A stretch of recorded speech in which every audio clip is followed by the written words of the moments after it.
What's good, my beautiful people? Back with another video. It's your boy 88. Today we're going to be talking about think before you speak. Before I get into the video, first off, I want to say shout out to the Most High, the God of Israel, for blessing me and being able to do this video. I hope y'all are feeling blessed and never stressed, protected, and never neglected. You feel me? Let's get into the video. I'm backing this up with scripture. We're going to be in the book of James today. I'm going to put a little verse on the screen. So when I put it on the screen, jot it down, screenshot it, do what you do. Let's dive in. So it's really important to think before you speak, because sometimes, you may get a little mad. You may get a little upset. You know what I'm saying? But if you think about what you want to say, you're gonna be like, you know what? I don't even have to act like that. I don't even have to respond like. We have to stop being so reactive. Just listen, It's 2-to-1 ratio, right? What am I talking about? I'm not talking about math per se, but God gave us 2 ears and 1 mouth for a reason. We should listen more than we speak. You know what I'm saying? Be as gentle as a dove, but wise as a serpent. You feel me? That's not the verse, but that's just some gems for y'all. That's some free game for y'all today. You know what I mean? So yeah, just try to develop the habit. And this is something,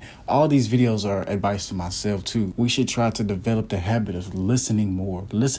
And don't let nobody ever rush you. Don't ever let nobody rush you into answering a question, bro. I know we live in the digital age of just getting everything instant gratification, instant text messages, but when you can Google something and it pops up right there, they want it right then and there.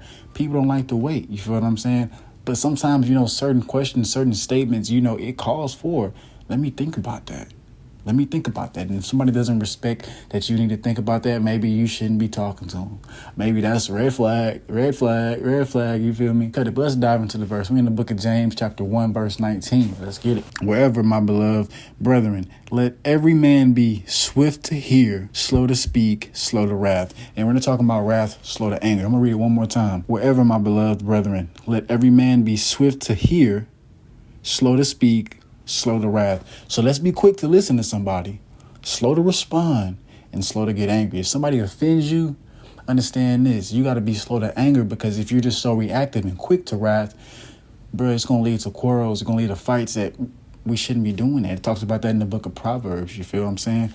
But when you're slow to wrath and slow to speak, slow to speak first and then you're slow to wrath, because it's going to be like, dang, I don't even have to be mad at this person. That's their issue. That's their problem. I can listen to them, but, the things that they're saying may not be directed towards me. It may sound like it, but no, in all reality, they're just having a bad day. In all reality, it has nothing to do with me. But maybe if you take that thought approach that it has nothing to do with me, instead of going to anger, you can now give them some knowledge. You can now share some wisdom with them. But if you're just going to react and be angry at what they're saying and just get all judgmental, you just lost the opportunity to lead that person closer to Christ. You just lost the opportunity to be gentle with them. You lost the opportunity to kick some game, to kick some knowledge, some wisdom, and some understanding. Let's kick it, baby. Let's kick it. Let's kick that free game. But if you all mad all of a sudden, they're not going to want to kick it with you, bro. They're not going to want to kick it with you, sis. So this can go for anything. We got that 2-to-1 ratio, you feel me? Be quick to hear, slow to speak, slow to anger. 2 ears for a reason, 1 mouth for a reason, because we should be listening more than we speak. Not to say don't be a mute now, respond, but don't just respond with the intent just because it's your turn. Respond with something of substance if you can bear it. But if you don't have anything to say, don't say anything. I always heard from a wise person, if you don't have nothing nice to say, don't say it at all. Don't say it at all. You feel me? Because we gonna ball. I want to leave you with this message. God will provide for anything you got going on right now. Anything that you stressed out about, man, give it to God, give it to Jesus. They got you. It's already written. They already promised you. But you got to have that faith of a mustard seed. But if you don't have no faith, there's nothing. Faith without works is dead, but you got to have faith. Do you believe that Jesus died for our sins? You got to believe everything. Like, would you shoot a basketball and not think you're going to make it? Why shoot it if you're not thinking you're going to make it? Why do anything if you're not going to follow through with it? So whenever you praying to God and praying to the Most High, and you know that you want something to happen, now you have to really, that's your test of faith. You got to be like, okay, I prayed for it. Now let me walk in that faith. You feel what I'm saying?